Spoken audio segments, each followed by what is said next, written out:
नमस्कार मित्रांनो, स्वागत आहे तुमचं भक्तिकथा मराठी या चॅनलवर. भगवान श्रीकृष्ण म्हणतात की माणसाने जर स्वतःच्या चुका आपल्या बोटांवर मोजायला सुरुवात केली तर दुसऱ्यांच्या आयुष्यातील वाईट गोष्टी शोधायला त्याच्याकडे वेळच उरणार नाही.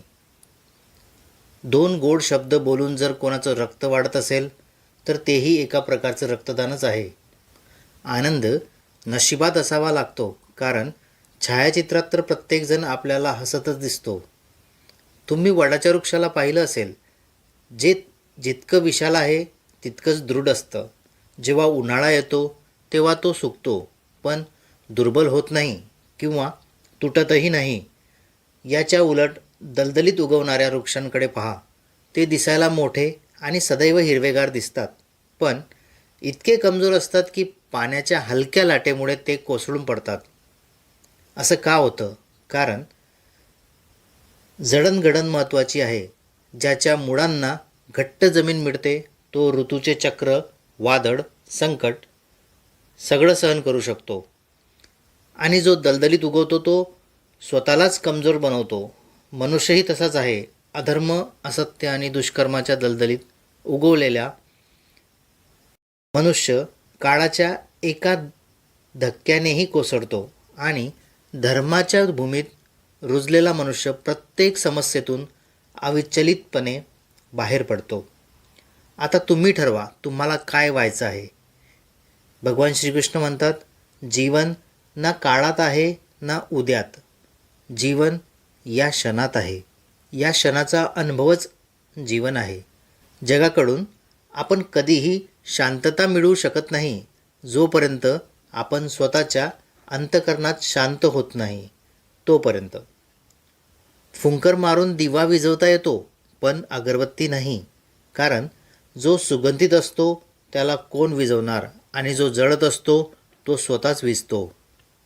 तुम्ही स्वतःशी चर्चा केली तर तुमच्या प्रत्येक प्रश्नाचं उत्तर तुम्हाला मिळेल. दुसऱ्यांशी वाद घातला तर नवीन प्रश्नच निर्माण होतात. महत्त्वाचं हे नाही की तुम्ही यशस्वी आहात की नाही. महत्त्वाचं हे आहे की तुमच्यात जितकी क्षमता होती तितकं तुम्ही साध्य केलं आहे का. ज्याने हे विश्व निर्माण केलं आहे तो प्रत्येक कणात व्यापलेला आहे. दुःखही आनंदासारखंच वाटतं जेव्हा डोक्यावर भगवान श्रीकृष्णांचा हात असतो. परिस्थितीवरील तुमची पकड मजबूत असेल तर विष ओकणारा माणूसही तुमचं काहीही बिघडवू शकत नाही. ज्या मार्गावर तुम्ही एकटे पडतात तेव्हा समजा की तोच योग्य मार्ग आहे. कारण सत्याच्या मार्गावर आपल्या विचारांशिवाय कोणीही साथ देत नाही. फुलं दोनदा उमलत नाही आणि जन्मही दुसऱ्यांदा मिळत नाही. भेटायला तर हजारो लोक भेटतात, पण तुमच्या लाखो चुका माफ करणारे या जगात फक्त आई वडीलच असतात. जगात कोणावरही अतिशय अवलंबून राहू नका, कारण दुसऱ्याच्या सावलीत राहिलात तर स्वतःची सावलीच दिसेनाशी होते. भगवान श्रीकृष्ण म्हणतात, जगात सर्वजण सारखे नसतात. ज्याने तुमची साथ दिली त्याला साथ द्या.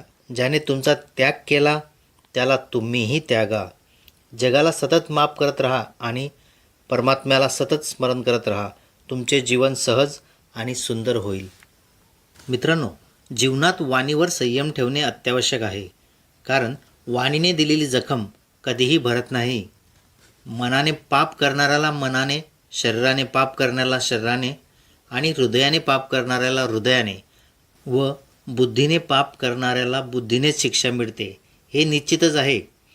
ज्याचं मन परमेश्वरात गुंतलेलं आहे त्याला आयुष्यात काय मिळालं, काय गमावलं याची चिंता राहतच नाही. भक्ती कधी मिळवायची नसते, ती प्राप्त होते. प्रार्थना ईश्वराला बदलत नाही, पण प्रार्थना करणाऱ्यालाच बदलून टाकते. विचलित मनाला मृत्यू तसाच वाहून नेतो जसा अचानक आलेला महापूर गावातील झोपलेल्या लोकांना वाहून नेतो. पाहताना फक्त पहा, ऐकताना फक्त ऐका, अनुभवताना फक्त अनुभवा आणि विचार करताना फक्त विचार करा. हेच खरं कर्म आहे. तुमचं काम म्हणजे आपल्याला आवडणाऱ्या कामाचा शोध घेणं. ते शोधा आणि मग त्यात स्वतःला पूर्णपणे झोकून द्या. हेच यशाचं रहस्य आहे. जगात बहुतेक लोक याच कारणामुळे अपयशी होतात. कारण प्रतिकूल परिस्थिती आली की त्यांचे धैर्य तुटते आणि ते भयभीत होतात. संसाराचा नियम आहे, आपण जसे विचार विश्वाला पाठवतो तशीच ऊर्जा विश्व आपल्यापर्यंत परत पाठवतो. म्हणून विचार नेहमी सकारात्मक असणे अत्यावश्यक आहे. तेव्हाच तुमचे मार्ग सहज आणि सुगम बनत असतात. कधीही दुसऱ्यांसाठी जगण्याचा प्रयत्न करू नका. दुसऱ्यांच्या नजरेत चांगले दिसण्याची धडपडही करू नका. या जगात आपण एकटे आलो आहोत आणि एकटेच जाणार आहोत. आपण जसे कर्म करू तसंच फळ आपल्याला मिळेल. जे निघून गेले ते विसरा. जे करत आहात त्यावर विश्वास ठेवा आणि जे होणार आहे त्याची चिंता सोडा. तुमचे काम फक्त कर्म करणे आहे. पुरस्कार देणे हे नियतीचं काम आहे. भगवान श्रीकृष्ण म्हणतात, परिस्थितीपासून पडू नका. त्यांच्यासमोर धैर्याने उभे राहा. कारण कर्म करणे हेच मानव जीवनाचे पहिले कर्तव्य आहे आणि आपण आपल्या कर्मांनीच संकटावर विजय मिळवू शकतो. मोहात असताना आपण वाईट पाहू शकत नाही आणि दुःखात असताना आपण चांगले पाहू शकत नाही. मनुष्य स्वतः ईश्वराकडे जात नाही, तर जेव्हा तो तयार होतो तेव्हा ईश्वर स्वतः त्याच्याकडे येतात. शक्य तितके साधे आणि सत्यनिष्ठ बनण्याचा प्रयत्न करा. भगवान श्रीकृष्ण म्हणतात, आजच्या काळाचे कटू सत्य जाणून घ्या. पहिलं, जगात कुटुंबापेक्षा मोठं कोणीच नाही. दुसरं, गरिबाचा कोणीही खरा मित्र नसतो. तिसरं, आजही लोक चांगल्या स्वभावापेक्षा चांगल्या रूपावर जास्त लक्ष देतात. चौथं, आजच्या काळात मान पैशाचा असतो, माणसाचा नाही.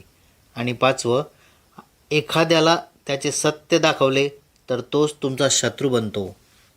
पुढे भगवान श्रीकृष्ण म्हणतात, जीवनातील प्रत्येक वादळ नुकसान करण्यासाठी येत नाही. काही वादळे मार्ग साफ करण्यासाठीही येतात. एखाद्याला चांगलं जाणून जास्त देणारा नेहमीच फसवला जातो. मग ते प्रेम असो, साथ असो किंवा विश्वास.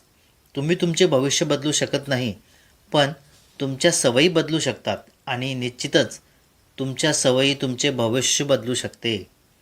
कारण जर आपण परिवर्तनासाठी एखाद्या दुसऱ्या व्यक्तीची वाट पाहिली तर परिवर्तन कधी होणारच नाही. आपल्यालाच स्वतःला बदलावे लागेल. तुमच्या नशिबात जे काही लिहिले आहे ते योग्य वेळी नक्कीच मिळेल. भगवान श्रीकृष्ण म्हणतात, जीवनात असा एक काळ येतो की सगळं ठीक असतानाही माणूस हसायला विसरतो.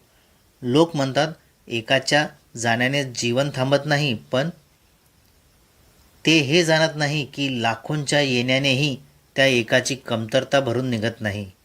कोणासाठी पूर्ण समर्पित होणे कठीण नाही. जर तुम्हाला यशस्वी व्हायचे असेल तर यशस्वी माणसाची नव्हे, अपयशी माणसाची गोष्ट वाचा. यशस्वी माणसाची गोष्ट फक्त सारांश देते, पण अपयशी माणसाची गोष्ट यशाचा मार्ग दाखवते. एखाद्यावर इतका विश्वास ठेवा की तुम्हाला फसवताना त्याला अपराधी झाल्यासारखं वाटेल आणि प्रेम इतकं करा की त्याच्या मनात तुम्हाला हरवण्याची भीती कायम राहील. भगवान श्रीकृष्ण म्हणतात, धर्मासाठी लढायला शिका, अधर्माचा अंत करायला शिका आणि आपल्या लोकांसाठी त्याग करायला शिका. कितीही वाईट घडलं तरी विश्वास ठेवा, ईश्वराने तुमच्यासाठी काहीतरी चांगलंच ठरवलं असेल. एक वेळ अशी होती की एका छोट्याशा गावात एक माणूस राहत होता, जो आपल्या प्रामाणिकपणासाठी आणि साधेपणासाठी खूप प्रसिद्ध होता. त्याचं आयुष्य साधं पण हृदय मोठं आणि इतरांना मदत करण्याची खोल इच्छा होती. तो नेहमी लोकांशी प्रेमाने, सद्भावनेने आणि निरपेक्ष भावनेने वागायचा. कोणालाही काही गरज पडली की तो क्षणाचाही विलंब न करता मदतीला धावून जायचा. गावातील लोक त्याच्या चांगुलपणाची प्रशंसा करायचे, पण काही लोक त्याला कमजोर समजण्याची चूक करायचे. एके दिवशी गावात मोठी समस्या निर्माण झाली आणि गावातील काही लोक त्याच्या विरोधात गेले. त्यांनी त्याच्या चांगुलपणाचा गैरसमज करून घेतला, त्याच्या शब्दांकडे दुर्लक्ष केले आणि त्याच्या सल्ल्याला काहीच महत्त्व दिले नाही. शेवटी त्यांनी त्याला एकटं सोडून दिले. त्या व्यक्तीने हे सर्व कोणतीही तक्रार न करता शांतपणे सहन केले आणि आपल्या आयुष्यात पुढे चालत राहिला. त्याने कुणाकडेही राग व्यक्त केला नाही, कुणाशीही तक्रार केली नाही. त्याचा चांगुलपणा त्याला आणखी मजबूत बनवत होता, कारण त्याला ठाऊक होतं की तो योग्य मार्गावर आहे. त्याने लोकांच्या टीकेला स्वतःवर कधीही हावी होऊ दिलं नाही आणि आपल्या सद्गुणांवर विश्वास कायम ठेवला. काळ पुढे सरकत गेला आणि हळूहळू गावातील लोकांना जाणवू लागलं की ज्याला त्यांनी दुर्लक्षित केलं होतं तोच खरोखर त्यांची सर्वात मोठी ताकद होता. त्याचा दिलेला सल्ला योग्य ठरत गेला आणि त्याच्या मदतीने लोकांच्या समस्या सुटू लागल्या. ज्यांनी त्याला कमजोर समजलं होतं त्यांना त्यांच्या चुकीचं भान आलं.